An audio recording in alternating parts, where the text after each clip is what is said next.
Women Worldwide with Deirdre Breakenridge introduces incredible stories shared by women across the globe who have experienced the great heights of success and, at times, the agony of defeat. With a vision to impart wisdom and advice on how to tackle barriers and soar to new heights, the show uncovers different perspectives to help you find your inner strength and to power up your own voice so you can excel in life. Welcome to Women Worldwide. I'm your host, Deirdre Breakenridge. Let's talk about the American dream and owning a home today. Are you a homeowner? Well, I am, and as much as I love my home, there's always something that needs to be fixed. Thankfully, my husband is Mr. Fix-It, and he loves to take on those projects. Not me. I'd rather be doing anything else. So what do you do if you own a home, but you don't want to deal with the headaches and the hassles that come with the territory? Well, this is the perfect time to introduce my special guest today. Her name is Shannon Bloemker, and she's the CEO and founder of Glasshouse.com. Shannon has extensive experience in residential design, construction management, green building, and home maintenance. She launched Glasshouse to provide modern home care for today's very busy homeowners. She's here to share her story with you. So Shannon, it's great to have you on the show. Welcome. Thank you, Deirdre. Well, okay, so, I know that you were on Wall Street at one time, and then you ended up focused on your entrepreneurial venture. So maybe you could tell us a little bit about how you got there. Well, it's kind of a circuitous path, like a lot of modern careers. I was on Wall Street for a number of years and loved it. But when it came time to raising a family, my husband and I were both doing the same job, and it was 80 hours a week, and that was too much for both of us to be doing. So I took a break from that and started doing some consulting work and ultimately went back to grad school. And at that point, I sort of had to decide, did I want to continue working in finance, or did I maybe want to take on something different? And at the time, the whole movement, the green movement, was budding and blossoming, and an Inconvenient Truth had just gotten launched, and everybody was talking about it. And one of the new departments at Harvard that was sort of up and coming was the sustainability degree, and so I decided that was something that I had always been sort of passionate about in the background. I grew up in Southern California. We always focused on things like organic foods and recycling, and I thought that this was a perfect time to really round out that whole knowledge base. And so I went back and got my graduate degree and started working on green building and doing sort of lead design and consultation, and really trying to see where it could go from there. And ultimately what I recognized in the construction industry was that while we were doing a good job with trying to incorporate more eco-friendly materials into things and really trying to look at energy initiatives and conservation components, that we hadn't really done a great job with very ordinary things like making sure that the building was cared for over time, that there was an adequate maintenance plan in place, and that was going to be more of an effect on how sustainable that building was, whether it was cared for, than any of the other components that had gone into it initially being built. And so my husband and I were working in the single-family rental business for a number of years, and continued to work on investments in real estate, and I decided I really wanted to tackle the single-family market and try and improve the experience that regular homeowners have with their largest investment by really creating something that I thought was focused on sustaining that structure and really being true to the values of what we go into homeownership for, that we intend to buy this piece of real estate as an investment and keep it in as good a condition as we can, both for ourselves so that we don't have the hassle trying to take care of all kinds of things, but also because ultimately we're going to sell it. We're just stewards of that house for a small period of time. They usually outlive us. So, how can we do a more responsible thing for ourselves, and then also ultimately for the home itself by trying to take care of it over time? Well, that makes so much sense. I just wonder, how hard is it to get others to recognize that you need to be thinking proactively about your largest investment? Because so many people, like myself, fall into that trap of, oh, I'm going to let it go, going to let it go. And then all of a sudden, and not so much with my home now, but I remember my first home was a complete money pit. So it really makes sense. But was it hard to educate people? Oh, it's so hard. I mean, it's still so hard. And that's a lot of what we do, is create these sort of thought leadership pieces where we're really trying to educate the community at large about it. And, I use the car industry as an analogy a lot. Back when auto manufacturers were first inventing cars, they would expect you to take care of it. You were supposed to, crawl under the hood and replace spark plugs and, get the oil changed by literally doing it yourself. And, that industry has sort of grown up and matured to the point where nobody changes their own oil anymore, and you almost couldn't, the way the engines are encapsulated. And there's a whole maintenance and service division that is actually more profitable than even sales for most of the car manufacturers. So I think it's a slow process. I'd like it to be a little quicker than the many, many decades it took the car industry, but I think that those parallels start to make sense to people, that you do spend about 5% of your car's value on maintenance every year, and it's a depreciating asset, whereas your home can actually appreciate in value, and we generally just wait until something breaks before we fix it. So trying to get people to recognize that if you did something more proactive, chances are you're going to save money in the end. It's really about just trying to outreach to them and educate them, and also about giving them a solution. So you can tell them it's important to do this preventative maintenance, and they might listen to you, but if you give them a plan and a company that would help them do it, it's a whole lot easier to do.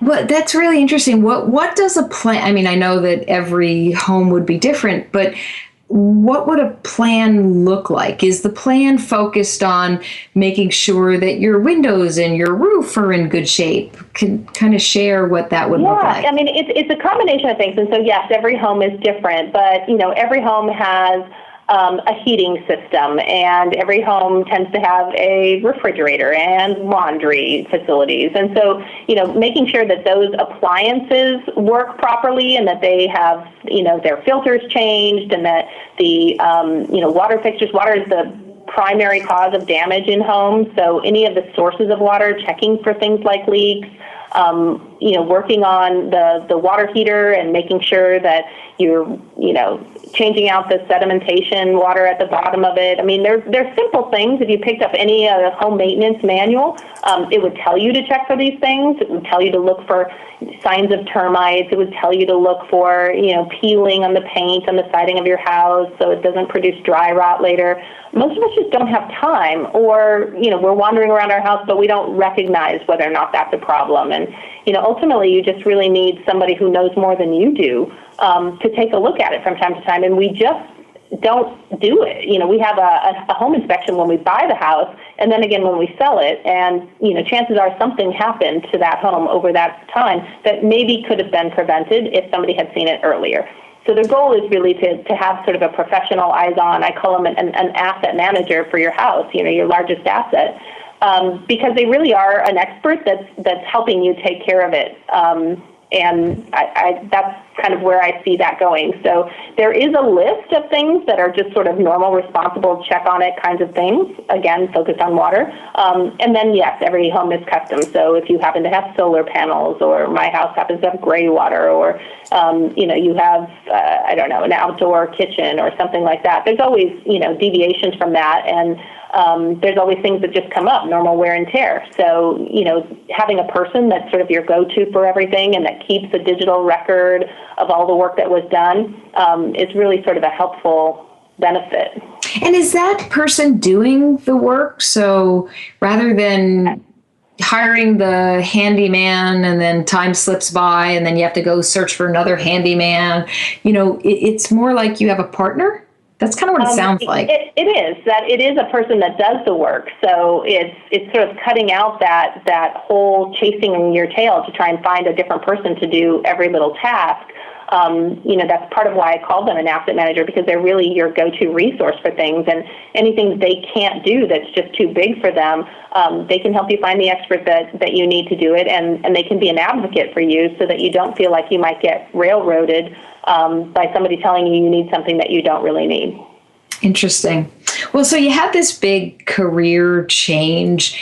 What do you think was your biggest adjustment moving? And you had different phases. It was Wall Street, and then you got into the kind of the green building, and then you moved into Glasshouse, what you're doing now and the service you provide. So what's been the big adjustment as an entrepreneur? I think the hardest part is, when you work for yourself, when you start your own business, it's very different than working for a huge corporation. You have a lot less resources. You're chief cook and bottle washer, so you really have to make sure that you can dive in deep to things, and nobody's going to check your work and make sure you actually got the right facts and that you remembered to send the bills in on time. And you're also responsible for creating a team and a culture. Whereas when you join a company that's already existing, you become a part of that culture. So that's a whole twist that you don't really think of, that, if you're going to work for someone else, you could come in and be in a surly mood one day and people will just leave you alone. But, when you're in charge of the company and you walk in and you're kind of surly, it really does change the feeling in the whole office space. So, I think that's been the biggest adjustment is just how you manage, how you feel every day when you walk into the office, and how you continue to create a place where people want to come to work and want to help you build this new company. Well, that is definitely so important, because if you don't have people who are excited and passionate and want to come in every day, then, you're not going to have much of. You're not going to get very far, I'll tell you that. Exactly. But you made an interesting point. When you're working for somebody else, not that we take for granted, but you walk into a place and things are already existing. So you don't have to think about the culture and the team building, although you may be a part of it. The same kind of goes for marketing your company. Now as an entrepreneur, wow, that's a big eye-opener to all the ways you have to get your company out there. So I guess two-part question. How are you marketing your company? And also just a little bit on, are you using any of the newer media, social media, to build community and establish this thought leadership that you spoke of before? Well, again, just being small and starting out, you try pretty much everything to figure out, what's the best strategy to go with. And one of the things that we've found recently is that because we're trying to educate people along with trying to allow them to see that there's this new business that's available, we've tried to work with people who are in connection with them. So real estate brokers were an easy person for us to contact, and they get it right away. They're like, oh gosh, we need to give this to all of our people right now. And that's a great marketing vector for us. So coming up with the right messaging to help support them in that. But also working with general contractors, because, again, they've just built you this great house or done this great renovation for you. This is a perfect segue for them to say, okay, now it needs to have this kind of care. Rather than handing you a stack of manuals, couldn't they give you at least an introduction to what this business is and how it could be beneficial, how it might have saved you money from some of the stuff that you had to spend during the construction process. So reaching out to those groups has been a focus for us, but it can also be a challenge. It's a disparate group.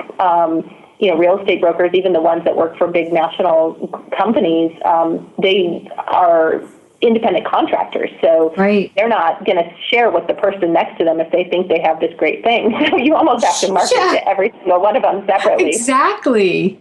Well, and the contractors are no better. I mean, there's no national contractors, so really just one at a time trying to hit these groups, and that's been a real challenge. Is how do you get to this very disparate group? And so sometimes social media works. Sometimes those people are on totally different social media channels than the ones that you're reaching out to.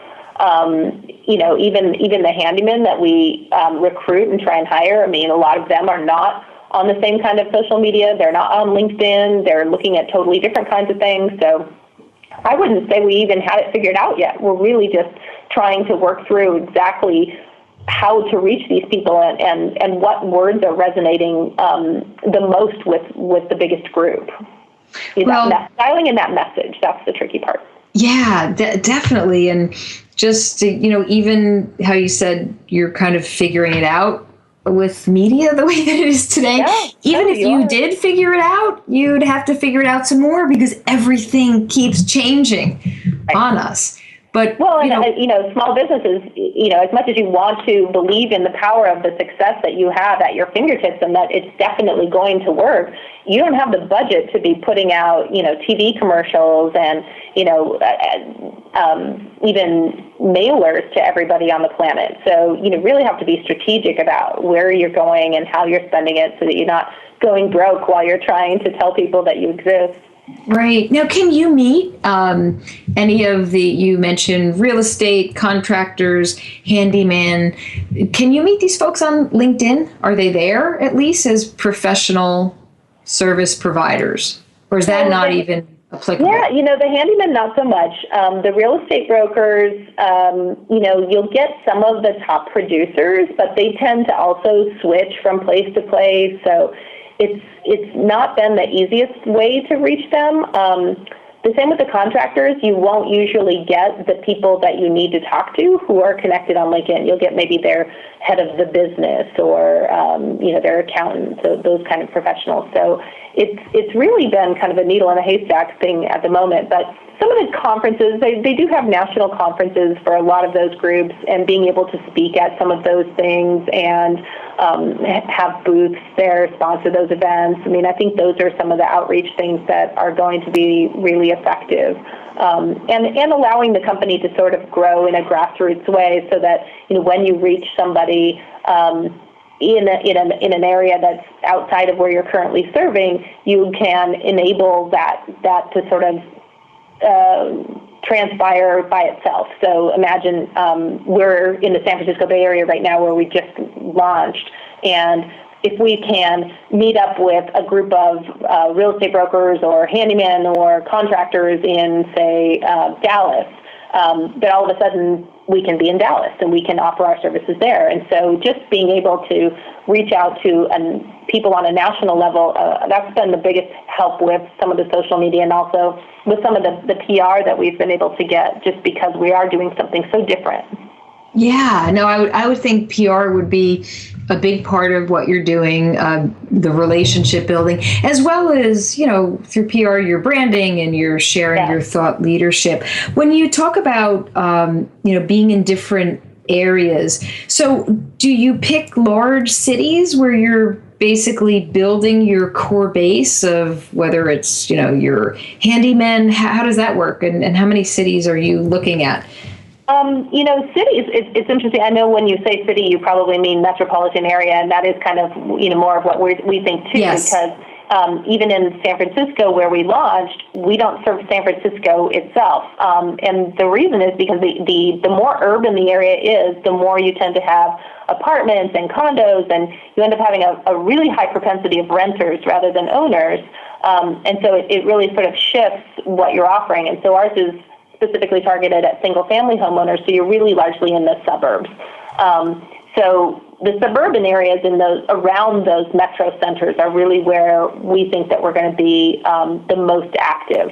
And so, yes, reaching out to each of those groups, like I said, the GCs that are active in those areas, and also the real estate brokers. And it's a little bit of a chicken and egg thing. You can create the demand for it, but if you can't supply that demand right away, then, you're sort of stuck. But if you get all these people on the line who are ready to deliver this service and it takes you 6 months to let people know that you exist, then you may have lost their interest by then. So, that's not unlike a lot of businesses when they're expanding, that, you usually have to create the supply in advance of the demand, but it's not always easy formula to follow. No, something tells me you're hustling on both ends. You Shannon, always are. You always feel like you're behind, but then somehow it looks like it's working from the outside. It's kind of like the hamster is running in a wheel behind the background, but you're trying to create this this persona of, we've got this. We really got this covered. We got this covered. Shannon, hold that thought. We're going to take a quick break to give some love to a sponsor. And when we get back, Shannon will share her thoughts on the busy lifestyle of the entrepreneur and how she stays on track and organized. You have been listening to Women Worldwide with your host, Deirdre Breakenridge. Segment 2 is coming right up.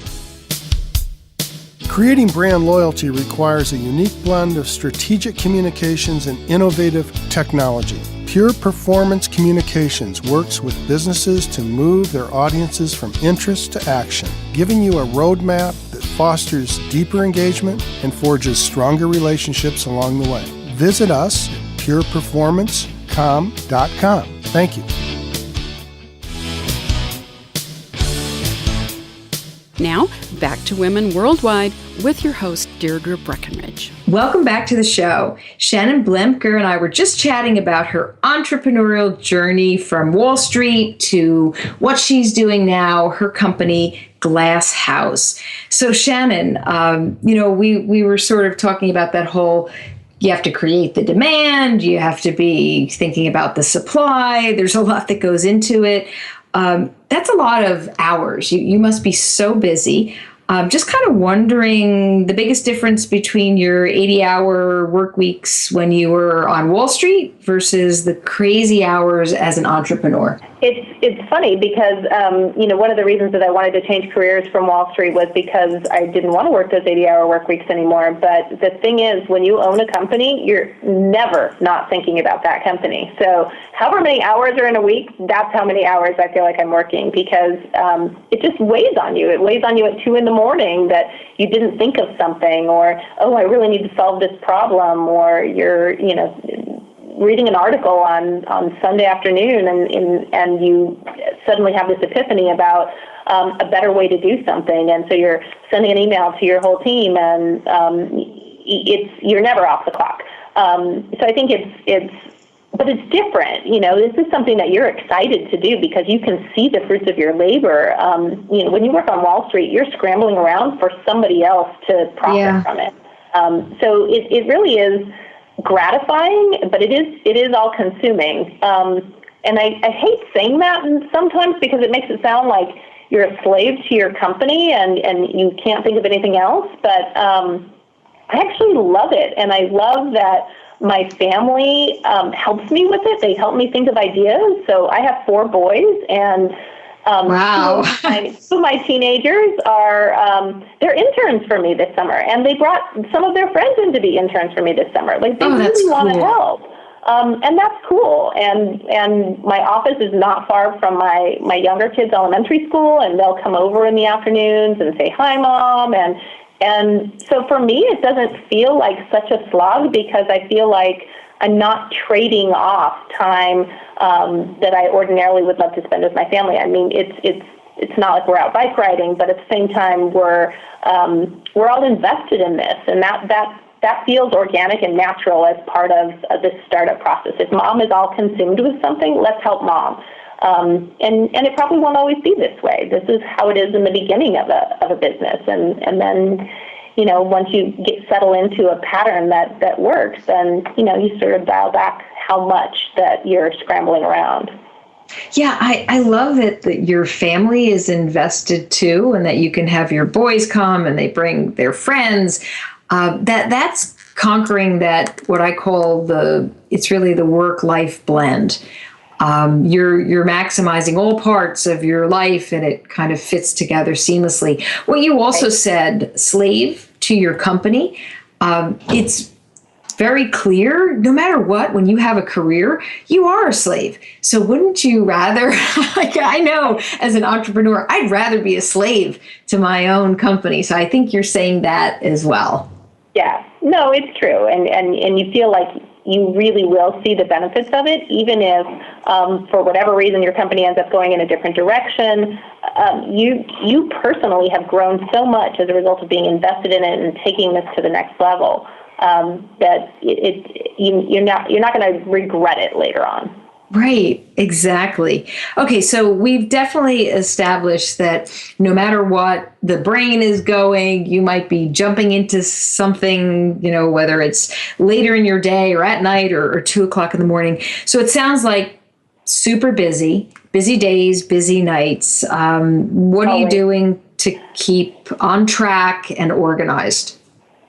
You know, I would love to say I was very organized, but the truth is you're never that organized. So, use as many tools as are available, to everyone. You use all kinds of mobile-based apps and calendaring functions and reminders and things like that. But, I find that what helps me a lot is to share some of the more important things that I don't want to miss with either my team or my family, so that if I do forget about something, somebody else is going to remind me that this is critical. So, in the end, that's my sort of fail-safe, that as many reminders as I have about so-and-so's birthday is coming up, don't forget to send a present or organize this for the kids, or, don't forget to call into this radio show. You have people that really help you remember to keep on top of those kind of things. So I wish I had a more magical answer, but for me, it's talking out loud, making sure I have good people surrounding me. You know what? That's really important, and that works.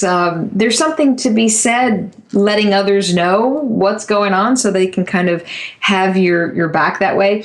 My husband and I, we have a shared calendar. So literally, when there's something to do, I'll send a calendar invite, or he'll send a calendar invite. And that way we always know that, if one misses it, the other person has it.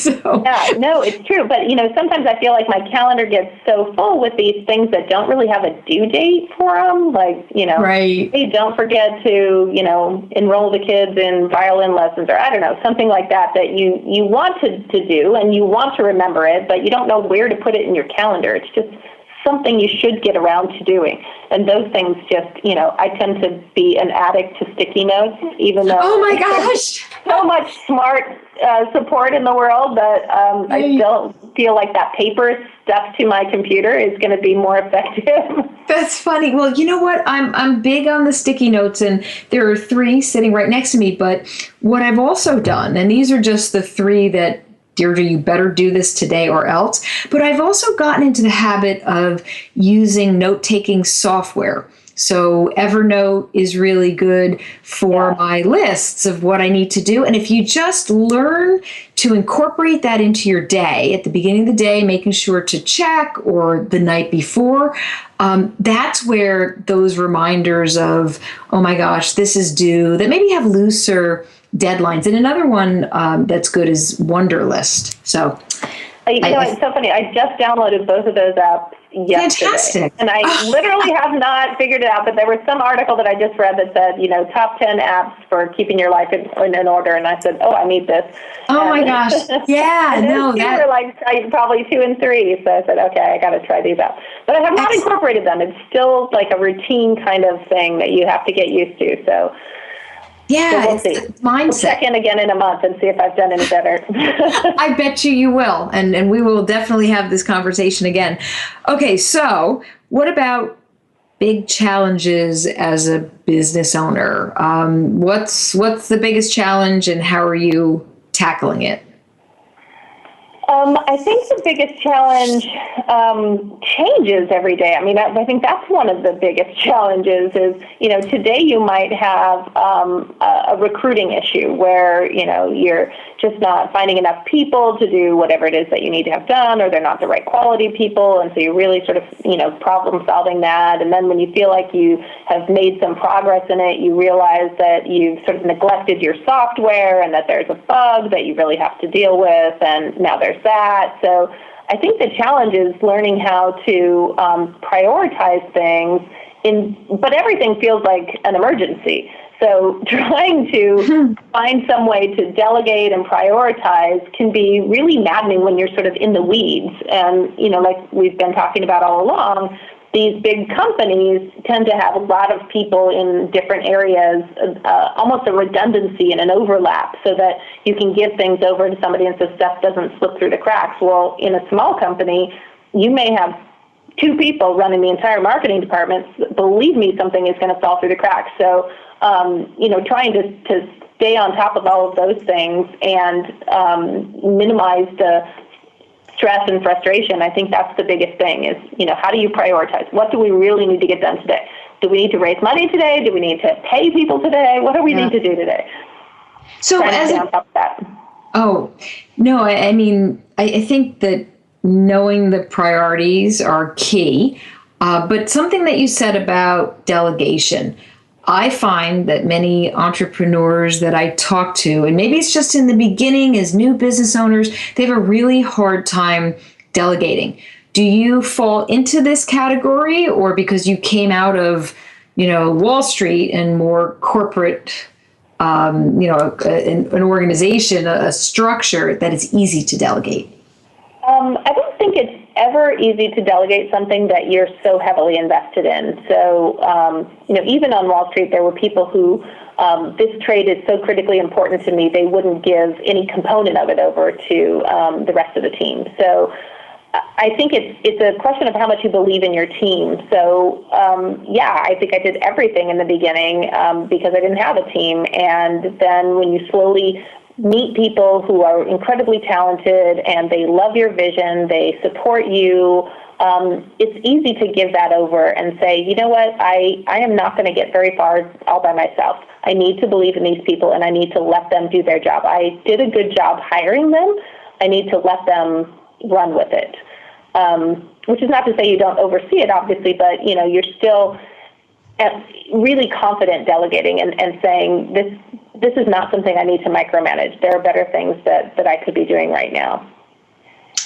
Again, because we don't really have room for that overlap. You need to let the operations people run that. You need to let the software people run that. You need to let the marketing people run that so that they just can feel empowered to do what you hired them to do.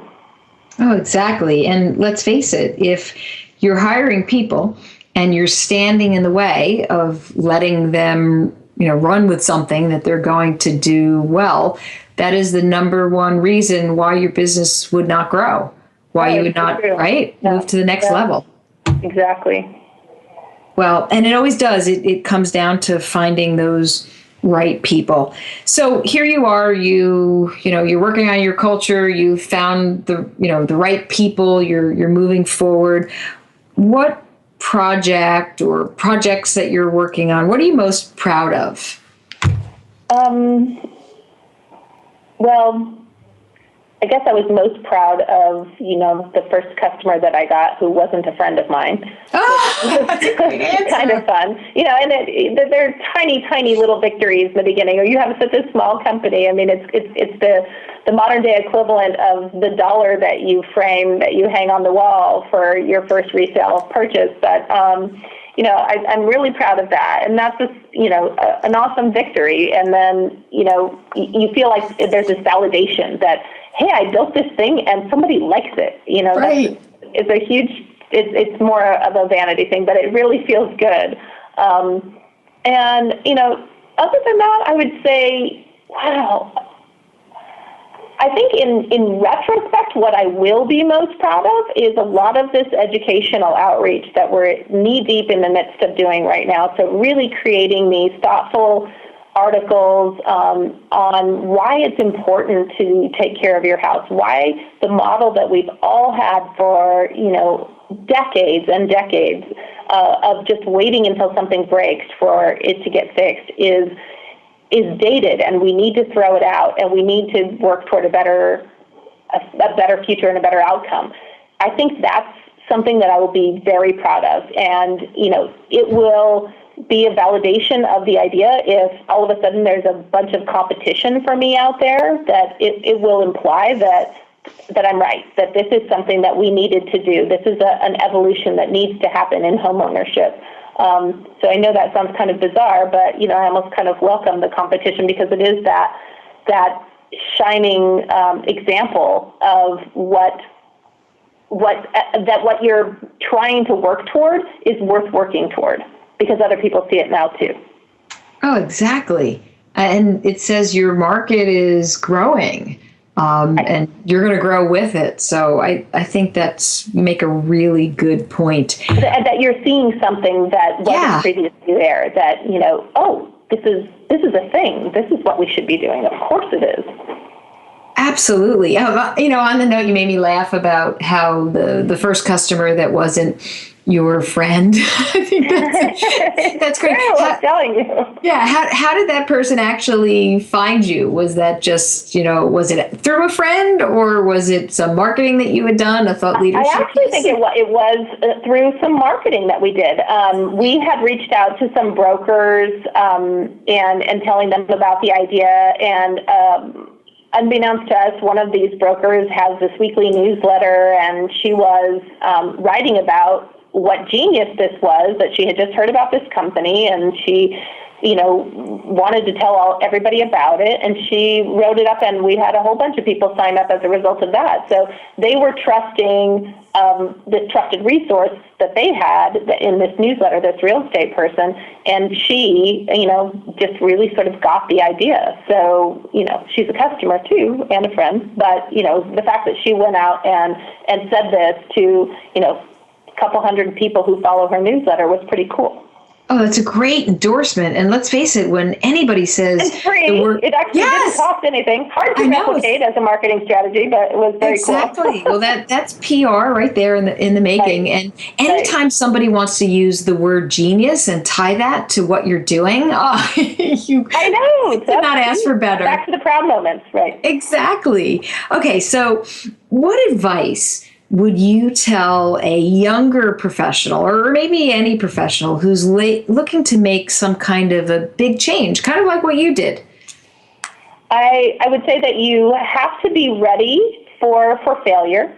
So, don't do something assuming that it's going to succeed, because you will put a lot of things at risk as a result. So if your family cannot afford for you to be out of work if this doesn't work, this isn't probably the right choice for you to make. But if you're in a position where you can take that risk, it's so worthwhile. You will grow so much. It's a little bit like the advice people give to people considering whether or not they should have a baby. It will change your life. You will not be able to go back. You are completely altered as a result of being your own business owner, and all for the good, despite all of the challenges that it faces too. So I guess that's what I would say. If you're ready, if you feel like this is something that you can handle, and not for nothing, 90% of startups fail. But if you can handle the risk, the possibility that it doesn't work out, or if you can pivot, or if you have somebody supporting your back, and it's time for you to be able to be that risk taker, then definitely do it. Jump in with both feet. You will love it. Oh, yeah. That is really good advice. That statistic, 90%, is a little scary. A little daunting. But it doesn't account for how many businesses fail quickly and then pivot and start and do something else. Exactly. So, not everybody has invested their life savings in something that fails, but it's really meant to show that you can start a new business, but don't expect that it's necessarily going to be what you thought it was going to be in the beginning. So a lot of businesses will change because you haven't tested it. You don't know that because you created this genius new app that everybody and their dog is going to download it. It's just one of those things. So you have to be ready to fail, and then you have to be ready to learn quickly from that failure. They always say fail fast if you're going to fail, so that you can pick up and turn 90 degrees and figure out what the next angle is. Exactly. Fail fast, pivot, and move forward. Well, great advice. Last question, super easy. Where can my listeners find out more about you and Glasshouse? Glasshouse.com. Very easy to go in and see all kinds of information about us. Our blog has tons of tips and advice on home maintenance and all kinds of stuff. There's a history of my team in our About section, lots and lots of great information there. Well, Shannon, thank you so much for sharing your journey, all of your insights. I hope that homeowners listening will think about their investments and hopefully reach out. So, that would be great. Well, and they're welcome to like us on Facebook and follow us on Twitter. There's all kinds of stuff we post all the time about new advice, and we just really want to help homeowners take care of their homes. Excellent. Well, thanks so much for joining us on the show. Absolutely. Thank you for having me, Deirdre. You're welcome. I also want to thank all of you for tuning into Women Worldwide. Until our next episode, stay focused, energized, and feeling empowered. Thank you. You have been listening to Women Worldwide with Deirdre Breakenridge, brought to you by Pure Performance Communications on thesocialnetworkstation.com. You can reach Pure Performance at www.pureperformancecom.com. Women Worldwide is produced by SNI, and the opinions of the hosts and guests do not necessarily reflect those of Social Network Intermedia, LLC, or the Social Network Station.